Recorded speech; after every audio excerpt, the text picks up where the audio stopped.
STT एक ऐसा change जो गवर्नमेंट ने बहुत ही सरल भाषा में ये कहते हुए कर दिया कि इससे ट्रेडिंग करने को डिस्करेजमेंट मिलेगी, इस वजह से हमने ये बढ़ाया है।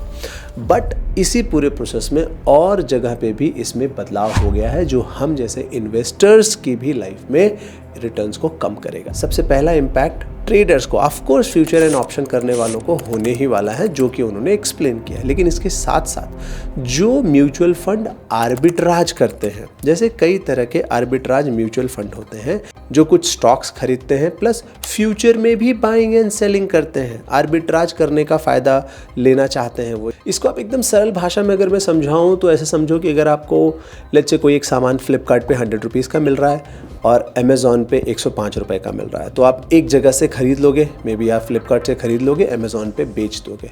बिल्कुल ऐसा ही डिफरेंस अक्सर होता है स्पॉट प्राइस एंड फ्यूचर का जो प्राइस होता है उसमें। जो फ्यूचर्स करते हैं उनको ये मालूम होगा। तो इसको आर्बिट्राज फंड अक्सर यूज़ करते हैं। तो आर्बिट्राज फंड का लगभग रिटर्न वही 6-7% के आसपास होता है। ये काफ़ी सेफ फंड भी होते हैं, इतना ज़्यादा इनमें फ्लक्चुएशन नहीं होता है। जैसे आप यहाँ पे देखोगे अलग अलग तरह के आर्बिट्राज फंड्स हैं, लगभग 6-6.5%, 7% के आसपास का सालाना इनका रिटर्न रहता है। अब इन आर्बिट्राज फंड में चूंकि फ्यूचर्स एंड ऑप्शंस भी थोड़ा बहुत इन्वॉल्व है, तो यहाँ पे भी एसटीटी चार्जेस बढ़ने की वजह से ये जो इन्वेस्टर्स हैं इनका भी रिटर्न कम होगा। अगर आप किसी भी आर्बिट्राज फंड को पढ़ना चाहें तो these mutual funds invest in both stocks and bonds. The focus is to take arbitrage position in stocks so that there is no impact of stock price change but fund can generate extra fix return over period of time. यानी जो arbitrage मैंने आपको example बताया उसका ये फ़ायदा लेना चाहते हैं। बट अब इनके भी रिटर्न में फ़र्क पड़ेगा, लगभग जहाँ पे 6.5% का अगर मान लो साल भर का रिटर्न है तो मे भी हो सकता है 6.4 हो जाए, 6.45 हो जाए, तो इतना इम्पैक्ट आ सकता है। इसको तो एक्सक्लूड नहीं किया है एसटीटी में।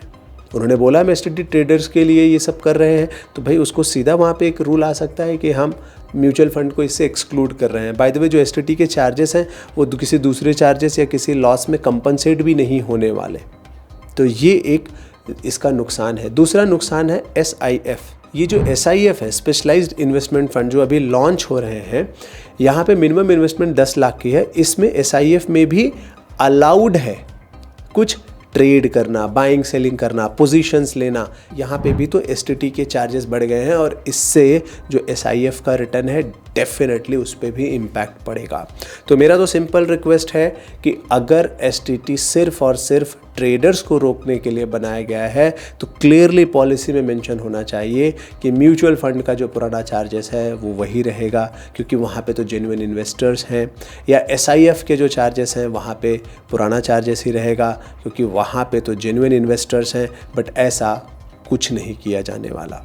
यही पॉलिसी मेकर का अक्सर रवैया होता है, जहां वो फुल स्पेक्ट्रम को देखने की बजाय, उसको रिव्यू करने की बजाय जल्दीबाजी में बस रूल्स बना करके निकल जाते हैं, क्योंकि उनको तो टैक्स कलेक्ट करना है। और जहां पे मिडिल क्लास या इन्वेस्टर्स की बात आती है वहां पे अक्सर यही होता है कि सोचेंगे बाद में देखेंगे। तो ये एसटीटी को सिर्फ ये मत सोचो कि सिर्फ और सिर्फ ये ट्रेडर्स को ही फ़र्क डालेगा। जिस दिन ये रूल आया था उस दिन मुझे लगा था कि ये ट्रेडर को ही फ़र्क डालेगा, बट बाद में जब इसको और डिटेल में देखा तो समझ में आया कि आर्बिट्राज फंड और SIF इन दोनों पे भी इसका इम्पैक्ट आने वाला है, जो कि इन्वेस्टर्स के पोर्टफोलियो का हिस्सा है, ना कि ट्रेडर्स का।